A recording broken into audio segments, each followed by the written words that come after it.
I've already broke my New Year's resolution for 2025, but that's one of many. We're starting the year strong. We're gonna smash 2025, and we're gonna use the power of manifestation to attract all the success that we want this year.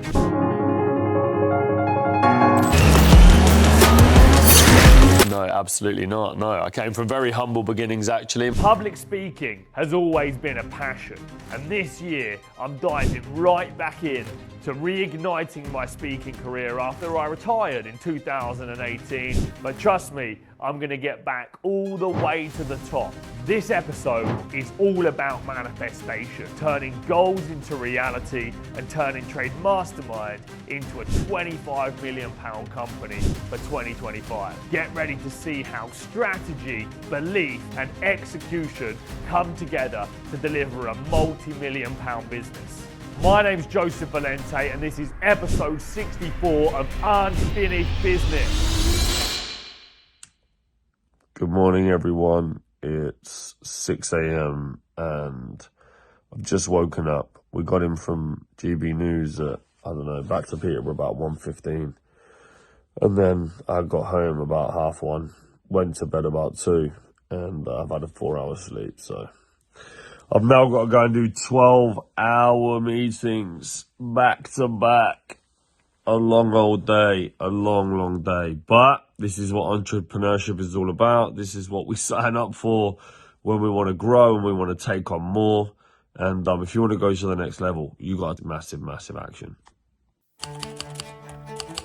Basically, Hot Team and all activity in Hot has brought us in 56% of the revenue. Data Team 2 has brought us in 30%, and Data Team 3 has brought us in 12%. But collectively, Data Team as a whole department has brought in almost equal to the Hot Team. And what I think is exciting about that, well, we've got fucking thousands of leads. I mean, there's thousands and thousands of records, and all we got to do is keep hiring people to ring the data. The expansion is massive. The marketing's great, and it's bringing in half the business. But also, we're getting half of company revenue to date just by mining data. So yeah, I think there's some interesting metrics in there, some stuff that gives us some food for thought and certainly some direction, which is good stuff. And just for the sales managers around the room, I think we should be doing first, second, and third, just on the side.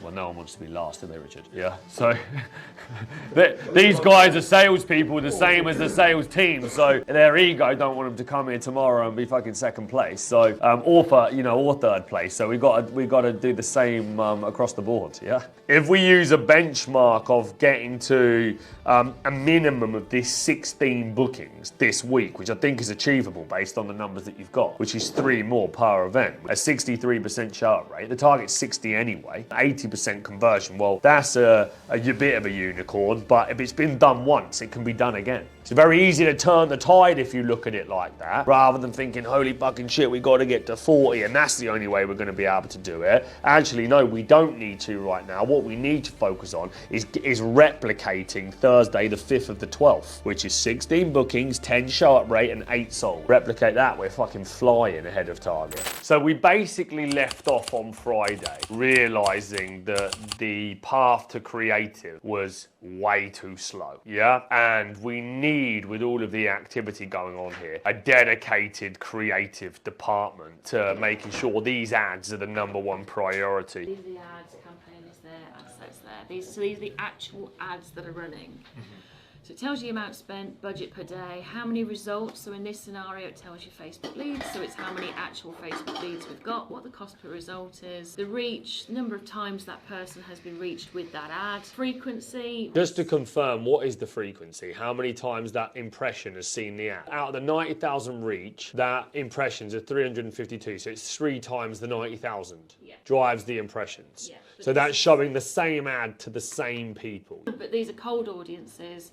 So we don't really want that to be any sort of higher than around about 2. Every time I show my ad to 1,000 people, right, which is what it's measuring here, how many leads am I getting out? If I go to 1,000 targeted businesses with an ad and I don't get 1 conversion out of 1,000, yeah, I'd be going, hang on, this ad's fucking shit. So a click is just any click, but a unique click is when it goes through on the link for the ad. So you know when you've got your ads, you've got your video or your image, and then you've got the learn more. So that part there, the learn more. Which is basically your click through, is it? That's your link. That's your link click. So they're taken to the next page at that point. That's yeah. So as far as I'm concerned, the ad's hooked them, right? But then it's hooked them for not long enough to get them to actually take an action, which is to click the ad. But they stopped. Yeah. So how can you get good results on views, impressions, frequencies, click-throughs if you've not made the video to match all of those elements? It's fucking impossible. It's a game of Russian fucking roulette, isn't it? Here, let me come up with a video, whack it through the algorithm that's consistent, and then how can you be great at Facebook ads or any type of ad if you don't control the creative? It's fucking impossible. It's literally a game of roulette. Yeah, and I'm making a point of this because yourself, all the marketeers in the room, yourself, you guys have got to learn this as good as me. Because if I'm going to be a good marketing manager or a good social media manager, it's the same principles for you guys. What is the game that I'm playing and how am I going to match the piece of content to match there? The only way you get through breakpoints is to invest in infrastructure, in systems, in processes, and in operating models. That's how you build to the next level.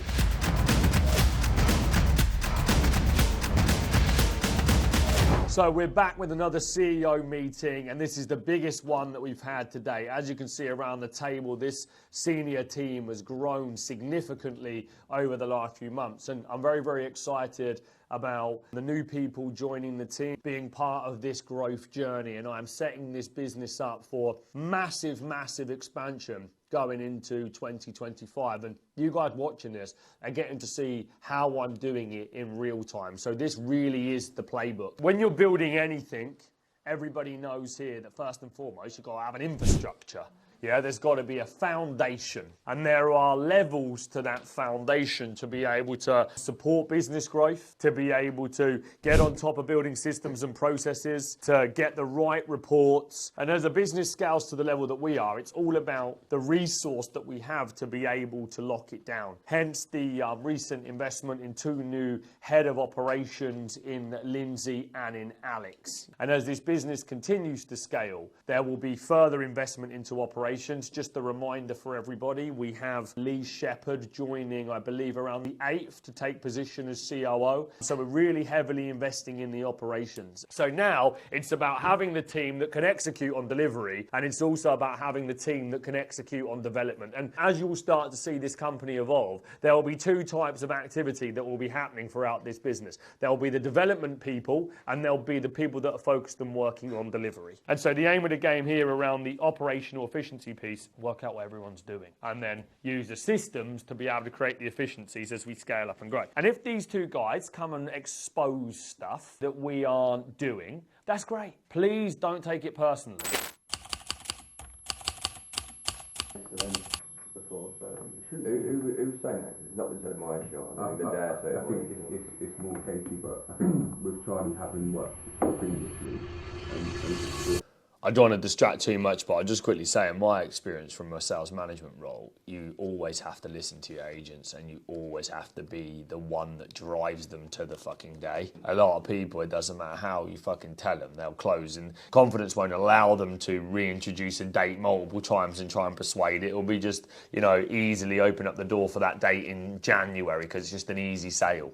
And they get one on the board and they're afraid to burn it. So I think you guys have just got to be, alert to every convo. Okay, fucking book it in for the next day. Or even do it on a follow-up call straight after or something. Yeah. Just making sure that you're listening, really, rather than relying on them. It's your job to get hold of the fucking phone and try and persuade the business differently if the agent can't do it, yeah? Oh, fuck it.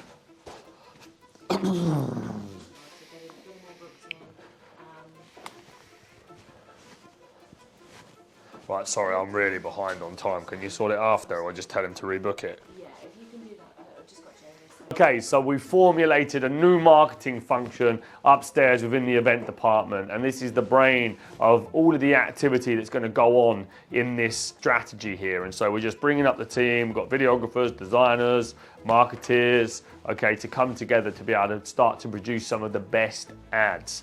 So we are going through some of the graphics first and foremost, because you can run two types of creative. You can run a still or you can run a video. So these graphics are one element to being able to run an ad, and then we're going to go over to the video piece in a minute. So I read a book a while back which was about Russell Brunson building ClickFunnels and how he was getting ad fatigue. He wasn't seeing the results that he wanted on his book funnels when he was launching a new book. And he was friends with a guy called Dean Graziosi, an old school guy in the personal development space. And he was doing really, really well. And over a phone call, he was telling them about how much better his results were. So Brunson said, can I come over and fly to where you're at and bring my team, and can we come check out all the back end of your ads and see what's working and what isn't working so we can compare, because they were friends. And he said, yeah, no problem, come do it. Anyway, he went over there and looked at all the right stuff. Everything was targeted right. They had the right campaigns, the right age, demographic, you know, all that type of stuff, except for the fact that Dean Graziosi was launching more creatives a lot more regularly than what Brunson was doing, and that was the only difference. So what we don't want to do is have fatigue on the ads and, you know, just thinking about Bryn and the orange shirt guy. I've seen them two for ages. So if we've got the content, we want to run them as frequently as possible, so the guys are seeing new stuff. I think there's that, plus, you know, the idea that you came up with earlier, which is I think is a really good one, is changing the messaging. The CPD accrediting, the customer satisfaction guarantee, the finance, all that stuff, so they can see a different side to TM, the TM club, you know, TM awards, all that type of stuff. Because then they're going to get a much better awareness of the whole thing and see that there's way more elements than just this course to grow your business when they don't really know more beyond it. The Trade Recruit podcast, I was thinking for you two. You need to set up a Trade Recruit podcast. She said that we should do one, and that's why we're doing it. It is not my idea. So, it is about the recruitment. It's about to give people the overview about the recruitment. I believe many people still feel lost and still feel insecure when they're going on interview. They don't know what to say. They don't know what to put on CV. We do have stories like horror stories and funny stories from the recruitment. So it's just actually open the recruitment world to outside world a little bit more. I was going to say, when I was applying for jobs back in my day, 9 years ago was when I got my first ever job. I actually had to go around the shops in the shopping centre and had a printed out CV and was handing my CV out. Yeah. That is how I got my first job. Like, I could never imagine anybody doing that now. So I would like to talk about what people, like I said, the December is a quiet time, but it's a really good time to prepare your CV to apply for new permanent position from the new year. So I would like to talk about what mistakes, what to do and put not on your to CV, do. what not to do. Oh my God, I saw a CV come through today, and no joke, it was like pink background, it had flowers like all over her name, and I thought, well, that's really pretty, but like, I've never seen a CV like that before. I thought, well, yeah, no, so don't do that. Hey, what's up UFB community? Thanks so much for supporting this show. I just wanted to do a video to tell you how much I love each and every one of you. You guys are amazing. I appreciate the comments. They're incredible. So much support and love for this show and amazing positive feedback. And I love the constructive stuff too, because that's where we can improve and get better. So keep supporting us, keep watching. I promise that in 2025, you're going to have a hell of a ride as you watch this business double in size. We've got a lot happening. There's going to be a lot of drama, challenges, issues, wins, successes, heated moments. It's all coming your way. So make sure you keep supporting the show. We've done just over 500,000 in sales in our first 2 weeks. Naturally, we would double that as we go through a month, but we don't know what's going to happen in between Christmas and New Year. So this is going to be a real learning curve as we set up for the new year. But one thing's for certain is January Jumpstart is around the corner, and we're going to smash this year. I want to be ready, and we are ready. Yeah, and I hope it's going to be a great year for each and every one of you guys too. I hope you smash your goals personally, professionally, and financially, and you win big. And if there's anything we can do to help you out, make sure you drop us a message, you get in touch, and I'll do my best to support you. Have a great last week, and make sure you guys go smash it too.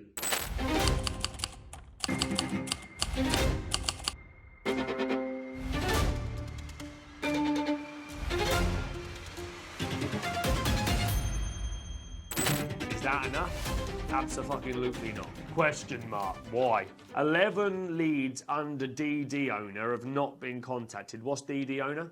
So that was in their pipeline. So out of the 24 who wasn't contacted, 11 of them was in Ashton's. Sorry, 11 leads under... Well, in Ashton's name. Yeah. Out of the 24 that wasn't contacted on the Monday. Okay, so 50% of them are in Ashton's pipeline. Yeah? Well, you only got 2 people in there, so I'd expect that to be the case. Okay? 38 leads attempted with 81 POC. In reality, Ashton, you're just bashing the phones and not able to keep up with the points of contact. The points of contact are hard, but I have seen it. Okay. I'd say there's a lot more now, but my noting would be... Are you ringing, manually email, manually WhatsApping, manually texting? There's a new metric in town, isn't there, with Sam? What do we think that is? But a WhatsApp closing conversion rate. Yeah, there's a new show in town. I mean, he's only booked on 4, and 2 of them have come from WhatsApp, yeah? Success leads clues. Say that again. Ben's was on WhatsApp as well. Success leads clues. Are we missing something here? I mean, we've got to train the guys on how to be better at selling through WhatsApp.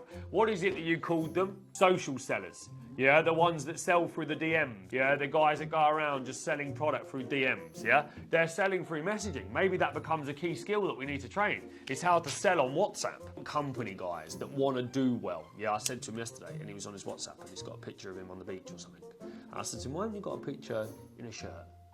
And he goes, oh, I ain't got any.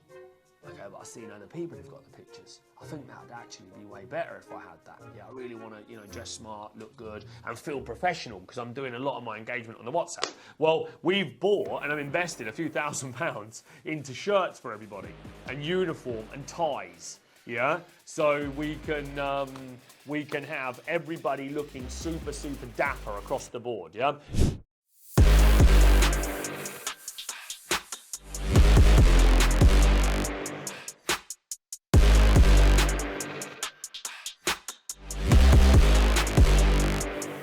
So this Friday, I am doing my first paid speaking gig in a number of years. I retired from the paid speaking circuit in about 2018 because I was just too busy building my companies. And it's something that I'm quite passionate about. I love to talk, I love to share a message, I love to be motivational, and I love to give value to the audience. So I've bagged my first speaking gig with champion speakers, and I'm speaking at the Exeter University graduation ceremony to hundreds of students, and I'm doing the final speech, which I'm very excited for. It's an honour and a privilege, and I'm very grateful. But it's a long way away from Peterborough. It's a 12-hour round trip, not including the speaking time. It'll be about 14 hours from start to finish. But I'm really busy at the moment, so I don't want to waste too much time traveling. I want to be really efficient with my minutes. So what I've decided to do for the first time ever is to take a helicopter. In actual fact, it's going to cut my journey down from 14 to 16 hours to just 4 hours. So I've booked a Eurocopter EC135 to take me there. It's going to get us there in an hour, do the talk 1 hour, and then fly back an hour. So 3 to 4 hours instead of 16 hours. Now, the helicopter's going to cost me about 15 grand all in. I put it through the business, tax deductible, so I'll shave a little bit off that. But that's going to be a great investment, in my opinion. We're going to shoot some amazing content and leverage that content. So it's an investment in the content. It's an investment in my time. And it's going to be great for you guys on Unfinished Business.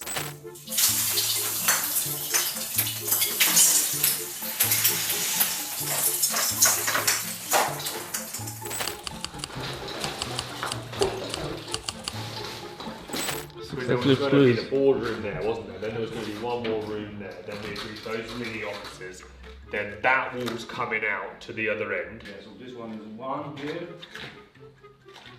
glass, another glass office inside, and two over there. Yeah. So this door. And this is a corridor, isn't it? Yeah, this is a corridor with the door in here, but those doors swings both ways, so we need to have a clearance here for the other door. Perfect. Okay, then there's the corridor here. And that one was getting blocked off. That was the corner. One door. The question is on here before they start is that this is coming down, and a glass wall is due to, a glass cube is due to replace this, and then this wall is going glass all across, so you can see straight through. But setup wise, Obviously, this is pretty strong for the amount of people we need up here anyway. But you almost could have this wall lever out completely, yeah. So there was no division, and it was just a big open floor, which would cause maybe more challenges around focus. But everybody's in their bays, so maybe not. I've got this downtime at the minute where I'm just like. Well, could you let's come into this? Yeah. Okay. We was having the chat this morning anyway. Sam came to me yesterday and asked if I could spend more time with him and stuff. Yeah. So obviously, there's loads of things. From what we said this morning about the consultation training process with them guys, I want to sit down with them and actually do some proper, get to a nail of this is what the consultation looks like. So it's the same for everyone, because Gemma's probably doing it one way, I'm probably doing it another, Monique's doing it another, and there's never been any sort of solid process, has there really? We just do it our own way. So that's one thing. And then the other thing we're looking at is getting it in the diary to actually do some training time. Spending the time maybe in the mornings with Curtis and Richard and Ashton on the whole, so that they actually understand how they can help the guys over the phone. So they're not giving them coaching, they're just like, here's a script, get your dials done, get your KPIs hit, but they're not there standing there saying, oh, your tone's too much, or they're actually understanding the whole sales process. The other thing we spoke about was, you was mentioning about the WhatsApps earlier and stuff, creating like a process where them guys, like let's say anybody who comes in who just not getting the training and is shit on the phone, this is a hard skill on the phone, not everyone's going to be able to do it, they get the opportunity to just become part of a little WhatsApp team. I like the first idea, the sales management training. So I think what you should do is come up with the training and what you're going to cover, create the presentation, and then I'll sign it off rather than you just start doing it. Yeah, so it's a proper formal training that they have to complete. It's clearly working for Sam. He looks like he's done another 2 bookings this morning, or one from last night, plus, so that guy's on fire. Come up with a WhatsApp sales training program. I mean, again, so you don't have to just make it all from your mind, just go to ChatGPT. If you're not using it like this, I would say to it, create a WhatsApp sales training program. And then it'll give you the foundations of what main points to cover, and then you can use your TM knowledge to personalise it. See what I'm saying? So you don't have to just try to make it all up from scratch. Okay, so it's now a week and a half into Alex's time with the business, and I've got to say, I'm absolutely fucking furious with his work. No. Okay, so it's been a week and a half since Alex has been in the business, and I've got to say, so far, I'm impressed with what I'm seeing.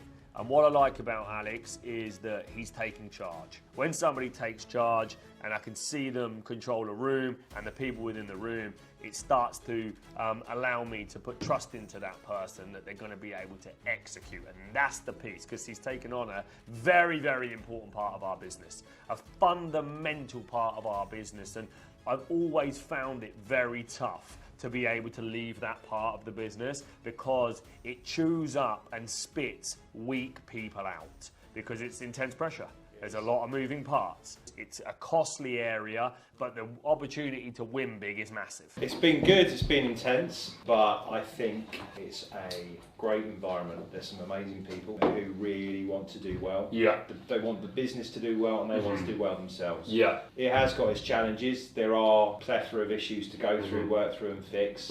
But what is apparent, that everyone wants to fix it. Yeah. So add to January dates, that's done. Yeah. Return on agent spend.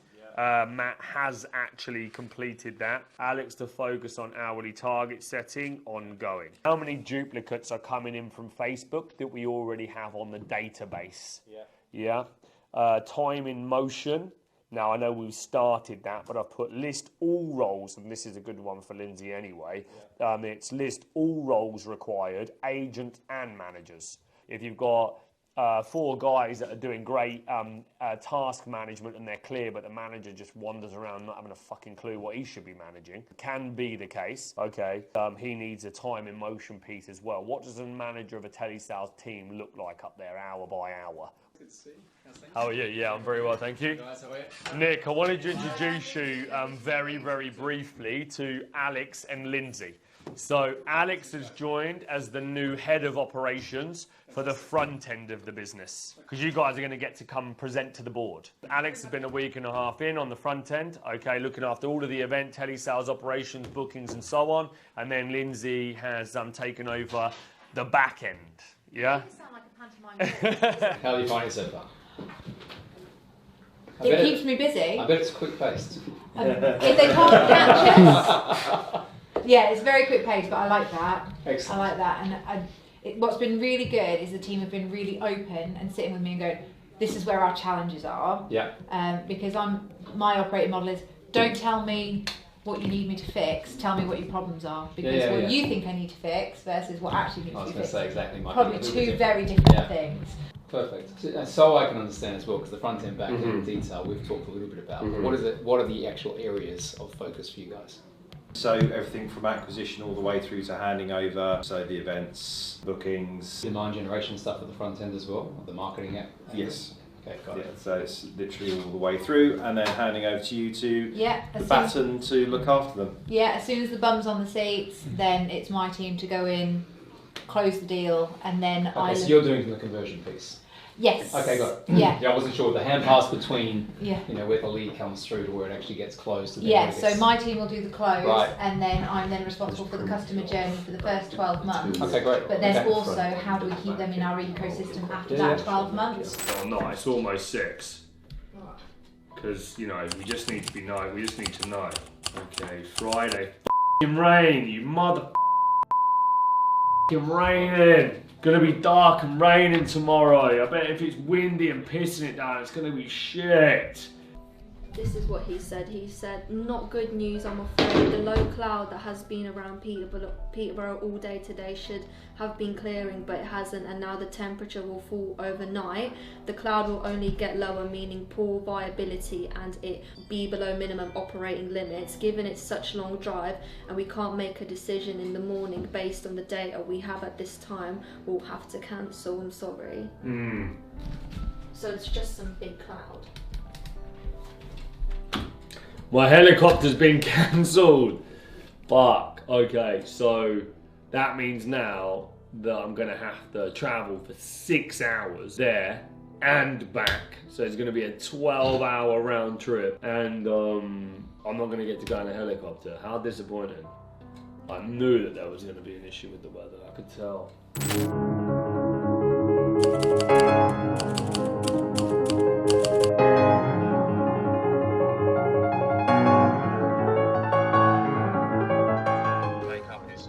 Do not, under any circumstances, waste this day, yeah? This is a very, very important day. Do not waste this day.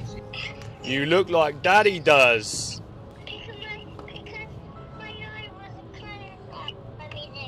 Oh, I know. I'll call you in a minute. I've just got some people waiting on a call for me. I'll ring you back in a bit. But it is down to each and every person in that team to push that little bit extra. Yesterday on 14, there was no reason why between nearly 15 or so people, we couldn't have made up the difference and got those extra 6 bookings. And anyway, don't you?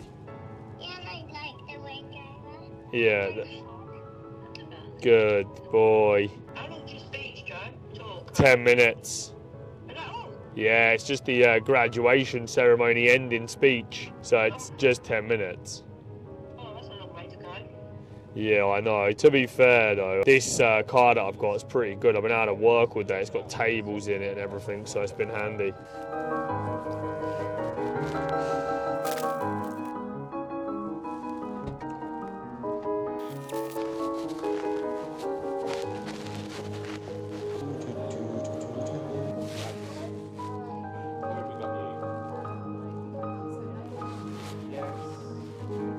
I'm at Exeter University, and in a few minutes I'll be taking the stage to speak in front of nearly 1,000 people here that are graduating from the university. Really excited. It's an absolute honour and a privilege. I'm really grateful for the invite from Exeter University and for my agent Champion Speakers for booking this for me, and I'm very excited to make sure that I deliver and give them a great motivational final speech. Who'd have thought that a kid who was expelled from school at 14 would be closing university ending ceremonies? If I can do it, you can do it. It is my great pleasure to introduce Joseph Valenti, CEO of Trade Mastermind, BBC Apprentice winner, best-selling author and advisor and mentor to countless business owners and entrepreneurs. Joseph epitomises the grit, ambition and entrepreneurial spirit that the university endeavours to inspire in all its graduates. Coming from humble beginnings, Joseph's success is the result of years of hard work, determination and self-belief. No wonder then that I can think of no better speaker to inspire a new generation of graduate degree apprentices. I now call upon Joseph Valenti to address the congregation.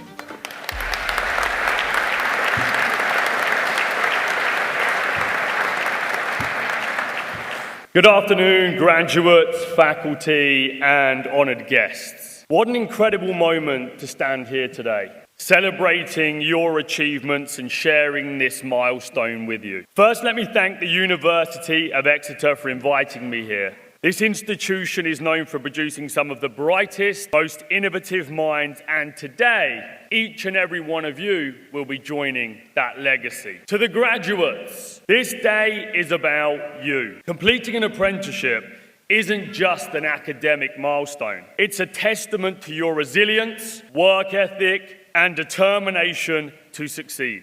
But while today marks the end of one chapter, it's just the beginning of the rest of your story. And I want to share my journey with you, not because it's extraordinary, but because it proves what's possible when you take bold steps and believe in yourself. I know what it's like to stand at the starting line, uncertain of what lies ahead. And I also know what it's like to push past challenges and create opportunities where none existed before. At 14 years of age, I was expelled from school. No qualifications, no direction, and just a lot of frustration. A sense of being misunderstood, like the world didn't really get me. Maybe some of you have felt like the odds were stacked against you, like the world had already made up its decision about who you were going to be. That's exactly how I felt back then. But instead of letting those circumstances define me, I found a lifeline in an apprenticeship. I started as a plumbing apprentice, which wasn't glamorous, but it gave me something invaluable, a foundation. I wasn't just learning how to fix boilers. Thank you for coming down. Great. You enjoyed it. Thanks a lot. Thank you. Cheers. Bye-bye. Right here to the left, yeah? Yeah, cheers. Thank you, buddy. No worries, buddy. Nice to meet you, mate. Drop me a message. Yeah? Pleasure, man. Cheers. How's it going, champ? Brother. You right? Yeah. Oh, fucking hell. How's it going, buddy? You're right. Yeah, Jesus, you've grown up. Yeah, I sent a video of you earlier. What was your name? T. T, how's it going, champ? How's Ricky doing? Yeah, he's I right. was looking at you thinking, that's fucking Ricky. Nah, how you doing, man? Yeah, What you... good. My missus graduated. So. Oh, congratulations, man. Good to see you, buddy. Say hello to your brother for me, yeah? So we've just wrapped up at the university. Really enjoyed the talk. There was a huge room full of graduates, and I'm very, very excited to see what they all go on to achieve. Very grateful for the opportunity to speak here and looking forward to the next time I do something like this. Thank you very much. Cheers.